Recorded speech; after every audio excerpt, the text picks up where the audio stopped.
Explicación.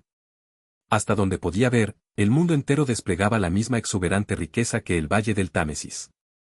Desde cada colina a la que yo subía, vi la misma profusión de edificios espléndidos, infinitamente variados de materiales y de estilos, los mismos amontonamientos de árboles de hoja perenne, los mismos árboles cargados de flores y los mismos altos helechos. Aquí y allá el agua brillaba como plata, y más lejos la tierra se elevaba en azules ondulaciones de colinas, y desaparecía así en la serenidad del cielo. Un rasgo peculiar que pronto atrajo mi atención fue la presencia de ciertos pozos circulares, varios de ellos, según me pareció, de una profundidad muy grande. Uno se hallaba situado cerca del sendero que subía a la colina, y que yo había seguido durante mi primera caminata. Como los otros, estaba bordeado de bronce, curiosamente forjado, y protegido de la lluvia por una pequeña cúpula. Sentado sobre el borde de aquellos pozos, y escrutando su oscuro fondo, no pude divisar ningún centelleo de agua, ni conseguir ningún reflejo con la llama de una cerilla. Pero en todos ellos oí cierto ruido, un toc, toc, toc, parecido a la pulsación de alguna enorme máquina, y descubrí, por la llama de mis cerillas, que una corriente continua de aire soplaba abajo, dentro del hueco de los pozos. Además, arrojé un pedazo de papel en el orificio de uno de ellos, y en vez de descender revoloteando lentamente, fue velozmente aspirado y se perdió de vista. También, después de un rato, llegué a relacionar aquellos pozos con altas torres que se elevaban aquí y allá sobre las laderas, pues había con frecuencia por encima de ellas misma fluctuación que se percibe en un día caluroso sobre una playa abrasada por el sol. Enlazando estas cosas, llegué a la firme presunción de un amplio sistema de ventilación subterránea, cuya verdadera significación era me difícil imaginar. Me incliné al principio a asociarlo con la instalación sanitaria de aquellas gentes. Era una conclusión evidente, pero absolutamente equivocada. Y aquí debo admitir que he aprendido muy poco de desagües, de campanas y de modos de transporte, y de comodidades parecidas, durante el tiempo de mi estancia en aquel futuro real.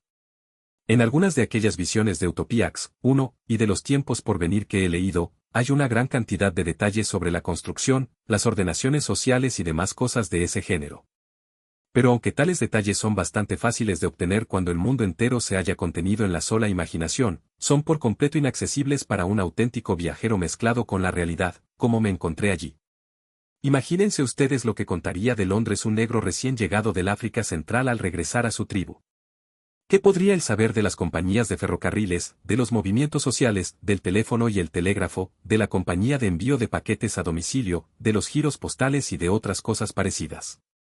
Sin embargo, nosotros accederíamos, cuando menos, a explicarle esas cosas. E incluso de lo que él supiese, que le haría comprender o creer a su amigo que no hubiese viajado. Piensen, además, que escasa distancia hay entre un negro y un blanco de nuestro propio tiempo, y qué extenso espacio existía entre aquellos seres de la Edad de Oro y yo.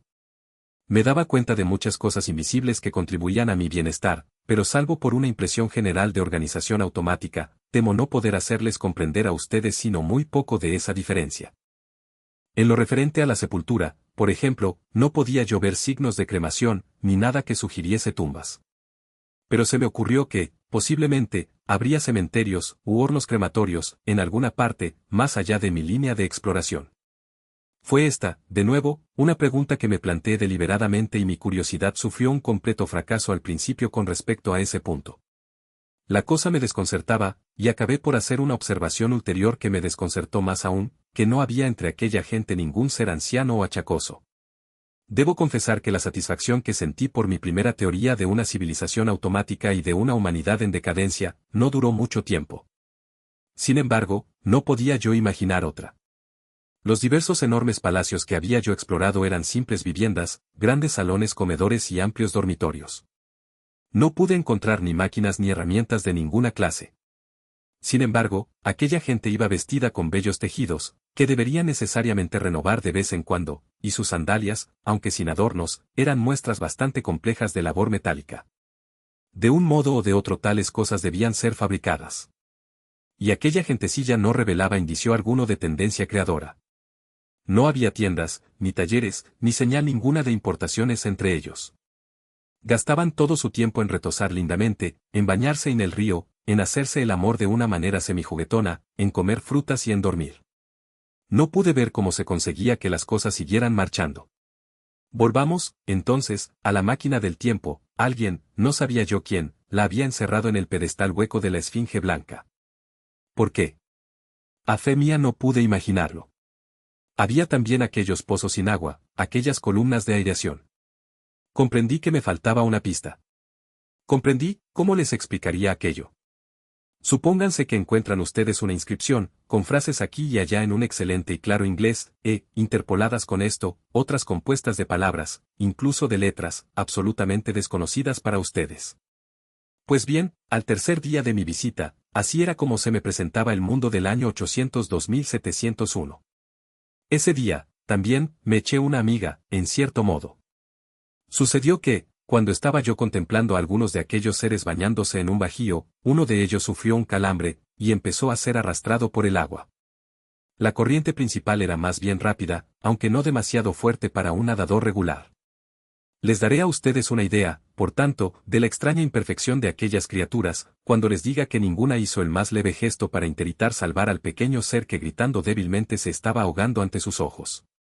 Cuando me di cuenta de ello, me despojé rápidamente de la ropa, y vadeando el agua por un sitio más abajo, agarré aquella cosa menuda y la puse a salvo en la orilla.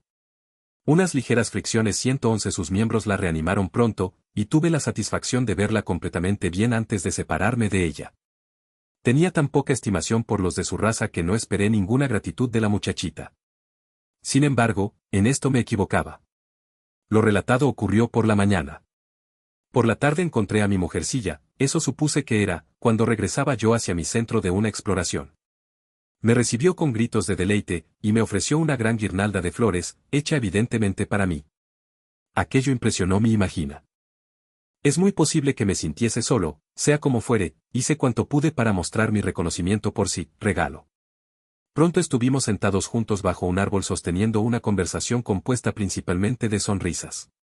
La amistad de aquella criatura me afectaba exactamente como puede afectar la de una niña. Nos dábamos flores uno a otro, y ella me besaba las manos. Le besé yo también las suyas. Luego intenté hablar y supe que se llamaba Beena, nombre que a pesar de no saber yo lo que significaba me pareció en cierto modo muy apropiado. Este fue el comienzo de una extraña amistad que duró una semana, y que terminó como les diré. Era ella exactamente parecida a una niña. Quería estar siempre conmigo. Intentaba seguirme por todas partes, y en mi viaje siguiente sentí el corazón oprimido, teniendo que dejarla, al final, exhausta y llamándome quejumbrosamente, pues érame preciso conocer a fondo los problemas de aquel mundo. No había llegado, me dije a mí mismo, al futuro para mantener un flirteo en miniatura. Sin embargo, su angustia cuando la dejé era muy grande, sus reproches al separarnos eran a veces frenéticos, y creo plenamente que sentí tanta inquietud como consuelo con su afecto. Sin embargo, significaba ella, de todos modos, un gran alivio para mí. Creí que era un simple cariño infantil el que la hacía apegarse a mí. Hasta que fue demasiado tarde, no supe claramente qué pena le había infligido al abandonarla. Hasta entonces no supe tampoco claramente lo que era ella para mí. Pues, por estar simplemente en apariencia enamorada de mí, por su manera fútil de mostrar que yo le preocupaba, aquella humana muñequita pronto dio a mi regreso a las proximidades de la esfinge blanca casi el sentimiento de la vuelta al hogar, y acechaba la aparición de su delicada figurita, blanca y oro, no bien llegaba yo a la colina. Por ella supe también que el temor no había desaparecido aún de la tierra. Mostrábase ella bastante intrépida durante el día y tenía una extraña confianza en mí, pues una vez, en un momento estúpido, le hice muecas amenazadoras y ella se echó a reír simplemente. Pero le amedrentaban la oscuridad, las sombras, las cosas negras. Las tinieblas eran para ella la única cosa aterradora. Era una emoción singularmente viva, y esto me hizo meditar y observarla. Descubrí, entonces, entre otras cosas, que aquellos seres se congregaban dentro de las grandes casas, al anochecer, y dormían en grupos. Entrar donde ellos estaban sin una luz les llenaba de una inquietud tumultuosa. Nunca encontré a nadie de puertas afuera, o durmiendo solo de puertas adentro, después de ponerse el sol. Sin embargo, fui tan estúpido que no comprendí la lección de ese temor, y, pese a la angustia de Beena, me obstiné en acostarme apartado de aquellas multitudes adormecidas. Esto le inquietó a ella mucho, pero al final su extraño afecto por mí triunfó, y durante las 5 noches de nuestro conocimiento, incluyendo la última de todas, durmió ella con la cabeza recostada sobre mi brazo. Pero mi relato se me escapa mientras les hablo a ustedes de ella. La noche anterior a su salvación debía despertarme al amanecer. Había estado inquieto, soñando muy desagradablemente que me ahogaba, y que unas anémonas de mar me palpaban la cara con sus blandos apéndices. Me desperté sobresaltado, con la extraña sensación de que un animal gris acababa de huir de la habitación. Intenté dormirme de nuevo, pero me sentía desasosegado y a disgusto. Era esa hora incierta y gris en que las cosas acaban de surgir de las tinieblas, cuando todo era incoloro y se recorta con fuerza, aun pareciendo irreal. Me levanté, fui al gran vestíbulo y llegué así hasta las losas de piedra delante del palacio. Tenía intención, haciendo virtud de la necesidad, de contemplar la salida del sol. La luna se ponía, y su luz moribunda y las primeras palideces del alba se mezclaban en una semiclaridad fantasmal. Los arbustos eran de un negro tinta, la tierra de un gris oscuro, el cielo descolorido y triste. Y sobre la colina creía ver unos espectros. En 3 ocasiones distintas, mientras escudriñaba la ladera, vi unas figuras blancas. Por 2 veces me pareció divisar una criatura solitaria, blanca, con el aspecto de un mono, subiendo más bien rápidamente por la colina, y una vez cerca de las ruinas vi 3 de aquellas figuras arrastrando un cuerpo oscuro. Se movían velozmente. Y no pude ver qué fue de ellas. Parecieron desvanecerse entre los arbustos. El alba era todavía incierta, como ustedes comprenderán. Y tenía yo esa sensación helada, confusa, del despuntar del alba que ustedes conocen tal vez. Dudaba de mis ojos. Cuando el cielo se tornó brillante al este, y la luz del sol subió y esparció una vez más sus vivos colores sobre el mundo, escruté profundamente el paisaje, pero no percibí ningún vestigio de mis figuras blancas. Eran simplemente seres de la media luz. Deben de haber sido fantasmas, me dije. Me pregunto qué edad tendrán. Pues una singular teoría de Grant Agency 2 vino a mi mente, y me divirtió.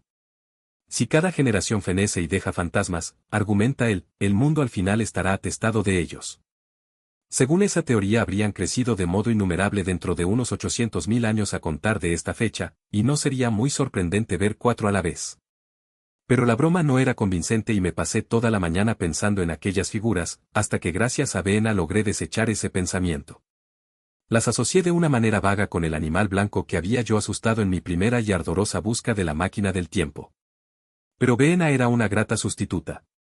Sin embargo, todas ellas estaban destinadas pronto a tomar una mayor y más implacable posesión de mi espíritu. Creo haberles dicho cuanto más calurosa que la nuestra era la temperatura de esa edad de oro. No puedo explicarme por qué. Quizá el sol era más fuerte, o la tierra estaba más cerca del sol. Se admite, por lo general, que el sol se irá enfriando constantemente en el futuro. Pero la gente, poco familiarizada con teorías tales como las de Darwin C3, olvida que los planetas deben finalmente volver a caer uno por uno dentro de la masa que los engendró. Cuando esas catástrofes ocurran, el sol llameará con renovada energía, y puede que algún planeta interior haya sufrido esa suerte. Sea cual fuere la razón, persiste el hecho de que el sol era mucho más fuerte que el que nosotros conocemos. Bien, pues una mañana muy calurosa, la cuarta, creo, de mi estancia, cuando intentaba resguardarme del calor y de la reverberación entre algunas ruinas colosales cerca del gran edificio donde dormía y comía, ocurrió una cosa extraña. Encaramándome sobre aquel montón de mampostería, encontré una estrecha galería, cuyo final y respiradero laterales estaban obstruidos por masas de piedras caídas. En contraste con la luz deslumbrante del exterior, me pareció al principio de una oscuridad impenetrable. Entré a tientas, pues el cambio de la luz a las tinieblas hacía surgir manchas flotantes de color ante mí. De repente me detuve como hechizado. Un par de ojos, luminosos por el reflejo de la luz de afuera, me miraba fijamente en las tinieblas. El viejo e instintivo terror a las fieras se apoderó nuevamente de mí. Apreté los puños y miré con decisión aquellos brillantes ojos. Luego, el pensamiento de la absoluta seguridad en que la humanidad parecía vivir se apareció a mi mente. Y después recordé aquel extraño terror a las tinieblas. Dominando mi pavor hasta cierto punto, avancé un paso y hablé. Confesaré que mi voz era bronca e insegura. Extendí la mano y toqué algo suave. Inmediatamente los ojos se apartaron y algo blanco huyó rozándome. Me volví con el corazón en la garganta, y vi una extraña figurilla de aspecto simiesco, sujetándose la cabeza de una manera especial, cruzar corriendo el espacio iluminado por el sol, a mi espalda.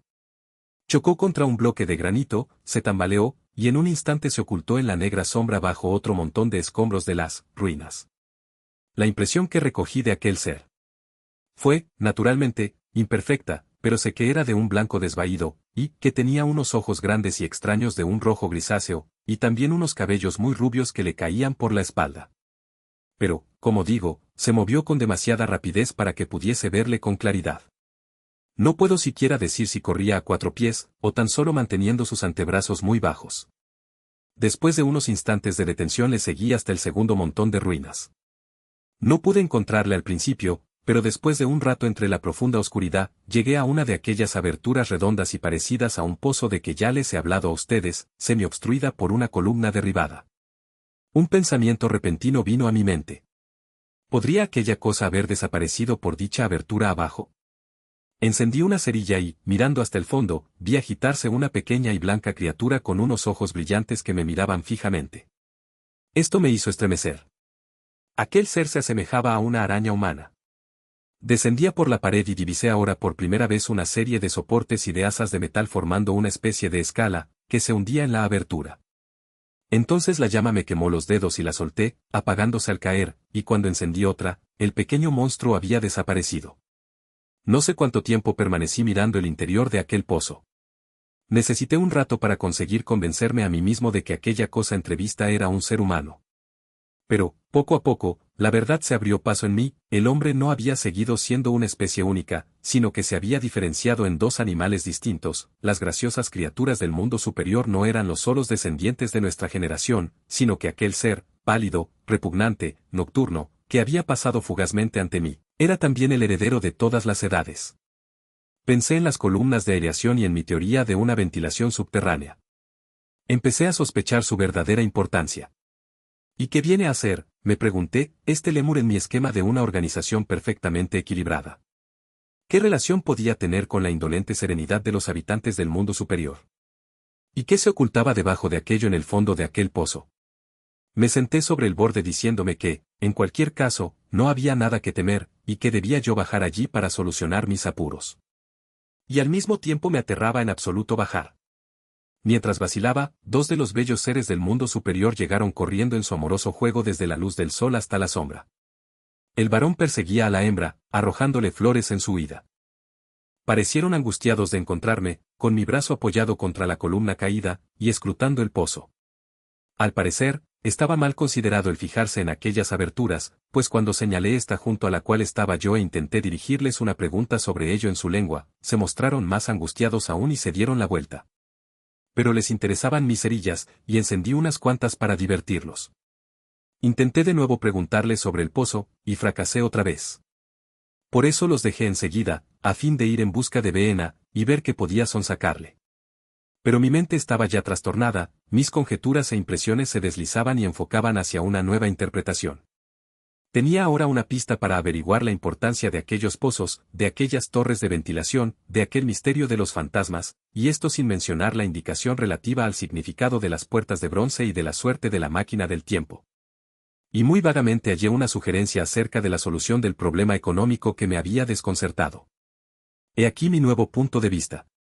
Evidentemente, aquella segunda especie humana era subterránea. Había en especial 3 detalles que me hacían creer que sus raras apariciones sobre el suelo eran la consecuencia de una larga y continuada costumbre de vivir bajo tierra. En primer lugar, estaba el aspecto lívido común a la mayoría de los animales que viven prolongadamente en la oscuridad, el pez blanco de las grutas del Kentucky, por ejemplo. Luego, aquellos grandes ojos con su facultad de reflejar la luz son rasgos comunes en los seres nocturnos, según lo demuestran el búho y el gato. Y por último, aquel patente desconcierto a la luz del sol, y aquella apresurada y, sin embargo, torpe huida hacia la oscura sombra, y aquella postura tan particular de la cabeza mientras estaba a la luz, todo esto reforzaba la teoría de una extremada sensibilidad de la retina. Bajo mis pies, por tanto, la tierra debía estar inmensamente socavada y aquellos socavones eran la vivienda de la nueva raza. La presencia de tubos de ventilación y de los pozos a lo largo de las laderas de las colinas, por todas partes en realidad, excepto a lo largo del valle por donde corría el río, revelaba cuán universales eran sus ramificaciones. No era muy natural, entonces, suponer que era en aquel mundo subterráneo donde se hacía el trabajo necesario para la comodidad de la raza que vivía a la luz del sol. La explicación era tan plausible que la acepté inmediatamente y llegué hasta imaginar el porqué de aquella diferenciación de la especie humana. Me atrevo a creer que prevén ustedes la hechura de mi teoría, aunque pronto comprendí por mí mismo cuán alejada estaba de la verdad. Al principio, procediendo conforme a los problemas de nuestra propia época, parecíame claro como la luz del día que la extensión gradual de las actuales diferencias meramente temporales y sociales entre el capitalista y el trabajador era la clave de la situación entera. Sin duda les parecerá a ustedes un tanto grotesco, y disparatadamente increíble, y, sin embargo, aún ahora existen circunstancias que señalan ese camino. Hay una tendencia a utilizar el espacio subterráneo para los fines menos decorativos de la civilización. Hay, por ejemplo, en Londres el metro, hay los nuevos tranvías eléctricos, hay pasos subterráneos, talleres y restaurantes subterráneos, que aumentan y se multiplican. Evidentemente, pensé, esta tendencia ha crecido hasta el punto que la industria ha perdido gradualmente su derecho de existencia al aire libre. Quiero decir que se había extendido cada vez más profundamente y cada vez en más y más amplias fábricas subterráneas, consumiendo una cantidad de tiempo sin cesar creciente, hasta que al final. Aún hoy día, es que un obrero de Liechtenstein 2, 4, no vive en condiciones de tal modo artificiales que, prácticamente, está separado de la superficie natural de la Tierra. Además, la tendencia exclusiva de la gente rica, debida, sin duda, al creciente refinamiento de su educación y al amplio abismo en aumento entre ella y la ruda violencia de la gente pobre, la lleva ya a acotar, en su interés, considerables partes de la superficie del país. En alrededores de Londres, por ejemplo, tal vez la mitad de los lugares más hermosos están cerrados a la intrusión.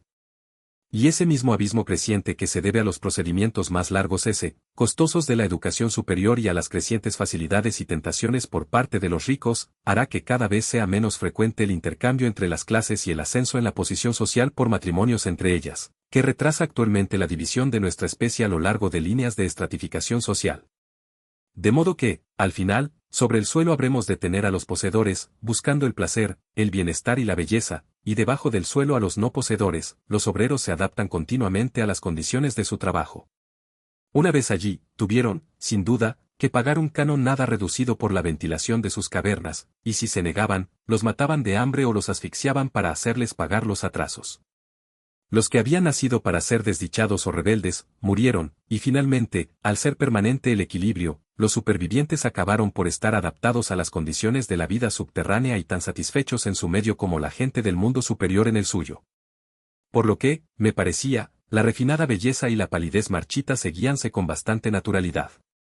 El gran triunfo de la humanidad que había yo soñado tomaba una forma distinta en mi mente. No había existido tal triunfo de la educación moral y de la cooperación general, como imaginé. En lugar de esto, veía yo una verdadera aristocracia, armada de una ciencia perfecta y preparando una lógica conclusión al sistema industrial de hoy día. Su triunfo no había sido simplemente un triunfo sobre la naturaleza, sino un triunfo sobre la naturaleza y sobre el prójimo. Esto, debo advertirlo a ustedes, era mi teoría de aquel momento. Nótenla ningún guía adecuado como ocurre en los libros utópicos. Mi explicación puede ser errónea por completo. Aunque creo que es la más plausible.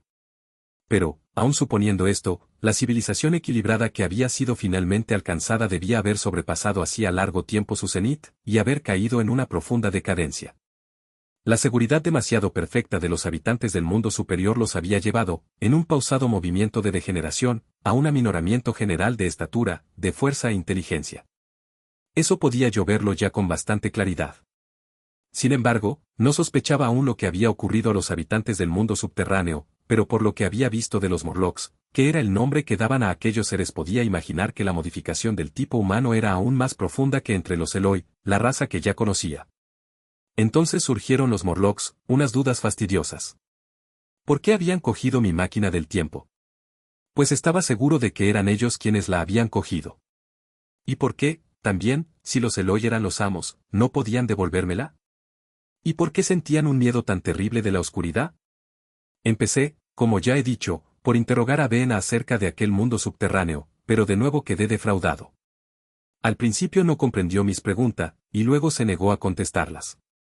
Se estremecía como si el tema le fuese insoportable. Y cuando la presioné, quizá un poco bruscamente, se deshizo en llanto. Fueron las únicas lágrimas, exceptuando las mías, que vi jamás en la Edad de Oro. Viéndola cesé de molestarla sobre los Morlocks, y me dediqué a borrar de los ojos de Ben a aquellas muestras de su herencia humana. Pronto sonrió, aplaudiendo con sus manitas, mientras yo encendía solemnemente una cerilla.